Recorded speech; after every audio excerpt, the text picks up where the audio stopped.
जय माता दी। आज हम इस 8वें अध्याय में रक्त बीज के वध का वर्णन सुनेंगे। तो आइए शुरू करते हैं। मैं अणिमा आदि सिद्धिमयी किरणों से आवृत भवानी का ध्यान करता हूँ। उनके शरीर का रंग लाल है, नेत्रों में करुणा लहरा रही है तथा हाथों में पाश, अंकुश, बाण और धनुष शोभा पाते हैं। ऋषि कहते हैं, चंड और मुंड नामक दैत्यों के मारे जाने तथा बहुत सी सेना का संहार हो जाने पर दैत्यों के राजा प्रतापी शुंभ के मन में बड़ा क्रोध हुआ और उसने दैत्यों की संपूर्ण सेना को युद्ध के लिए कूच करने की आज्ञा दी। वह बोला, आज उदायुध नाम के 86 दैत्य सेनापति अपनी सेनाओं के साथ युद्ध के लिए प्रस्थान करें।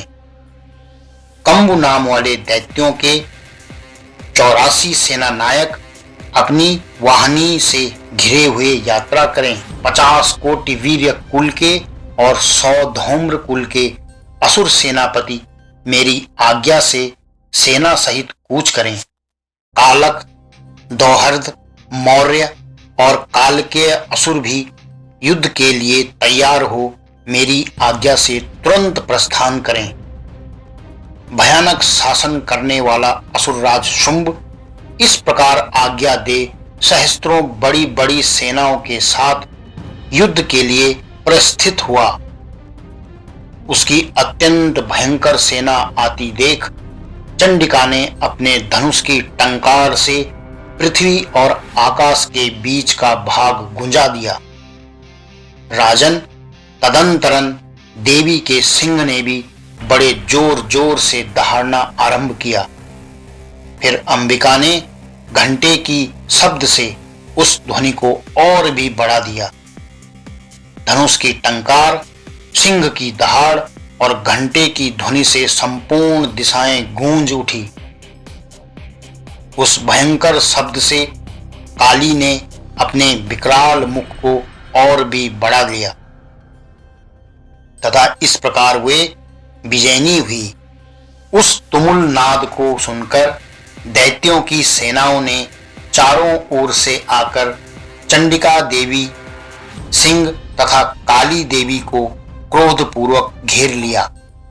राजन, इसी बीच में असुरों के विनाश तथा देवताओं के अभ्युदय के लिए ब्रह्मा, शिव, कार्तिकेय, विष्णु तथा इंद्र आदि देवों की शक्तियां जो अत्यंत पराक्रम और बल से संपन्न थी, उनके शरीरों से निकलकर उन्हीं के रूप में चंडिका के पास गई। जिस देवता का जैसा रूप, वैसी वेशभूषा और वैसा वाहन है, ठीक वैसे ही साधनों से संपन्न हो उसकी शक्ति असुरों से युद्ध करने के लिए आई।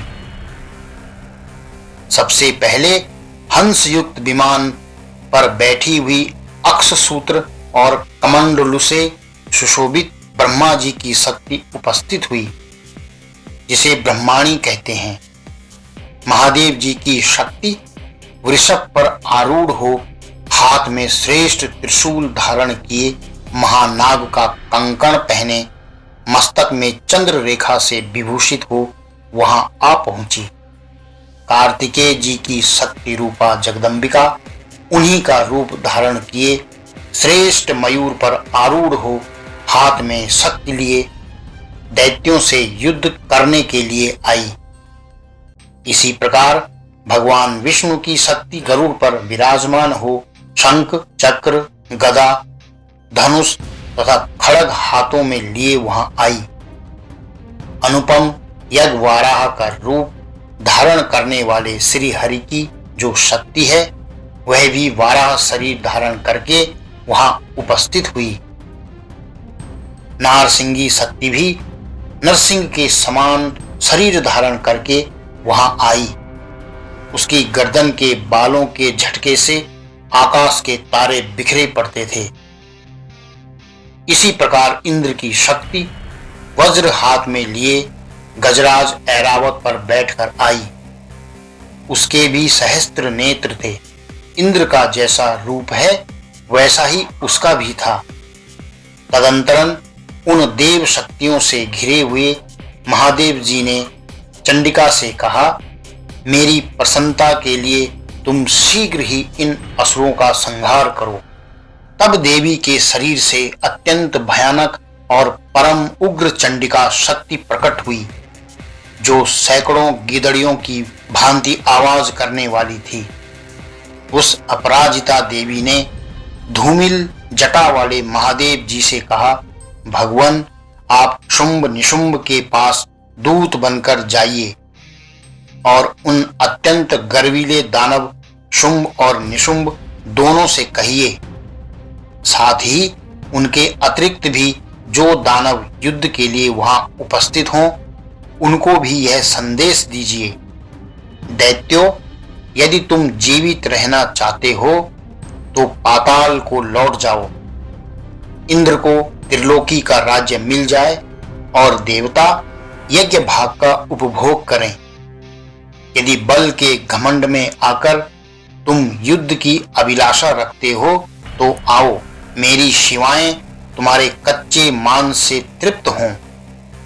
क्योंकि उस देवी ने भगवान शिव को दूत के कार्य में नियुक्त किया था, इसलिए वह शिवदूती के नाम से संसार में विख्यात हुई। वह महादैत्य भी भगवान शिव के मुंह से देवी के वचन सुनकर क्रोध में भर गए और जहां कात्यायनी विराजमान थी उस ओर बढ़े।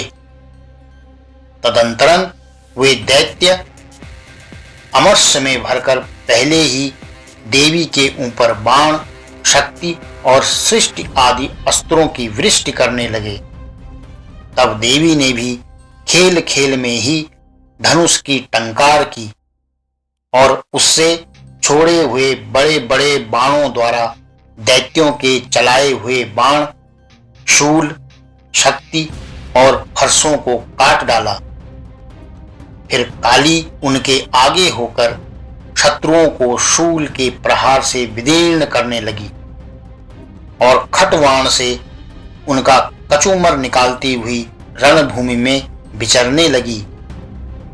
ब्रह्माणी भी जिस जिस ओर दौड़ती उसी ओर अपने कमंडलू का जल छिड़ककर शत्रुओं के ओज और पराक्रम को नष्ट कर देती थी। माहेश्वरी ने त्रिशूल से तथा वैष्णवी ने चक्र से और अत्यंत क्रोध में भरी हुई कुमार कार्तिकेय की शक्ति ने शक्ति से दैत्यों का संहार आरंभ किया। इंद्र शक्ति के वज्र प्रहार से विदीर्ण हो सैकड़ों दैत्य दानव रक्त की धारा बहाते हुए पृथ्वी पर सो गए। वाराही शक्ति ने कितनों को अपनी थुथुन की मार से नष्ट किया।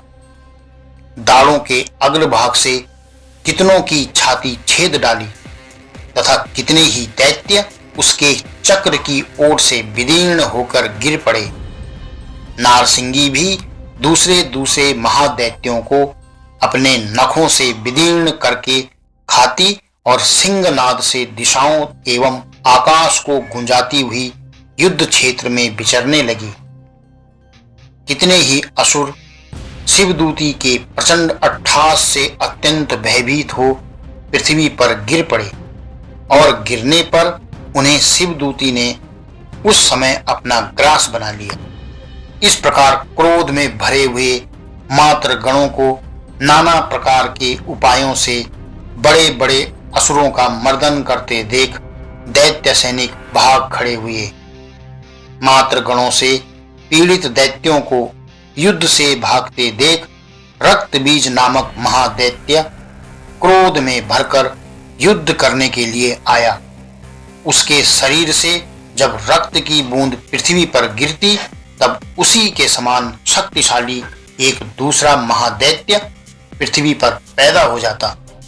महासुर रक्तबीज हाथों में गदा लेकर इंद्र शक्ति के साथ युद्ध करने लगा। तब ऐन्द्री ने अपने वज्र से रक्तबीज को मारा। वज्र से घायल होने पर उसके शरीर से बहुत सा रक्त चूने लगा और उससे उसी के समान रूप तथा पराक्रम वाले योद्धा उत्पन्न होने लगे। उसके शरीर से रक्त की जितनी बूंदें गिरी उतने ही पुरुष उत्पन्न हो गए। वे सब रक्त बीज के समान ही वीरवान, बलवान तथा पराक्रमी थे। वे रक्त से उत्पन्न होने वाले पुरुष भी अत्यंत भयंकर अस्त्र शस्त्रों का प्रहार करते हुए वहां मात्र गणों के साथ घोर युद्ध करने लगे। पुनः वज्र के प्रहार से जब उसका मस्तक घायल हुआ तब रक्त बहने लगा और उससे हजारों पुरुष उत्पन्न हो गए। वैष्णवी ने युद्ध में रक्त बीज पर चक्र का प्रहार किया तथा ऐन्द्री ने दैत्य सेनापति को गदा से चोट पहुंचाई। वैष्णवी के चक्र से घायल होने पर उसके शरीर से जो रक्त बहा और उससे जो उसी के बराबर आकार वाले सहस्त्रों महादैत्य प्रकट हुए, उनके द्वारा संपूर्ण जगत व्याप्त हो गया। कौमारी ने शक्ति से, वाराही ने खड्ग से तथा माहेश्वरी ने त्रिशूल से महादैत्य रक्त बीज को घायल किया। क्रोध में भरे हुए उस महादैत्य रक्त बीज ने भी गदा से सभी मात्र शक्तियों पर पृथक पृथक प्रहार किया। शक्ति और शूल आदि से अनेक बार घायल होने पर जो उसके शरीर से रक्त की धारा पृथ्वी पर गिरी, उससे भी निश्चय ही सैकड़ों असुर उत्पन्न हुए। इस प्रकार उस महादैत्य के रक्त से प्रकट हुए असुरों द्वारा संपूर्ण जगत व्याप्त हो गया। इससे उन देवताओं को बड़ा भय हुआ। देवताओं को उदास देख चंडिका ने काली से शीघ्रता पूर्वक कहा, चामुंडे, तुम अपना मुख और भी फैलाओ तथा मेरे सहस्त्रपात से गिरने वाले रक्त बिंदुओं और उनसे उत्पन्न होने वाले महादैत्यों को तुम अपने इस उतावले मुख से खा जाओ। इस प्रकार रक्त से उत्पन्न होने वाले महादैत्यों का भक्षण करती हुई तुम रण में विचरती रहो। ऐसा करने से उस दैत्य का सारा रक्त क्षीण हो जाने पर वह स्वयं ही नष्ट हो जाएगा। उन भयंकर दैत्यों को जब तुम खा जाओगी तब दूसरे नए दैत्य उत्पन्न नहीं हो सकेंगे। काली से यूं कहकर चंडिका देवी ने शूल से रक्तबीज को मारा और काली ने अपने मुख में उसका रक्त ले लिया। तब उसने वहां चंडिका पर गदा से प्रहार किया, किंतु उस गदापात ने देवी को तनिक भी वेदना नहीं पहुंचाई। रक्तबीज के घायल शरीर से बहुत सा रक्त गिरा, किंतु ज्यों ही वह गिरा त्यों ही चामुंडा ने उसे अपने मुख में ले लिया। रक्त गिरने से काली के मुख में जो महादैत्य उत्पन्न हुए उन्हें भी वह चट कर गई और उसने रक्त बीज का रक्त भी पी लिया। तदंतरन देवी ने रक्त बीज को, जिसका रक्त चामुंडा ने पी लिया था, वज्र, बाण, खड्ग तथा रिष्टि आदि से मार डाला। राजन, इस प्रकार शस्त्रों के समुदाय से आहत एवं रक्तहीन हुआ महादैत्य रक्त बीज पृथ्वी पर गिर पड़ा। नरेश्वर, इससे देवताओं को अनुपम हर्ष की प्राप्ति हुई और मातृगण उन असुरों के रक्तपान के मद से उद्धत सा होकर नृत्य करने लगा। इस प्रकार श्री मार्कंडेय पुराण में सावर्णिक मनवंतर की कथा के अंतर्गत देवी महात्म्य में रक्तबीज वध नामक 8वां अध्याय पूरा हुआ। जय माता दी।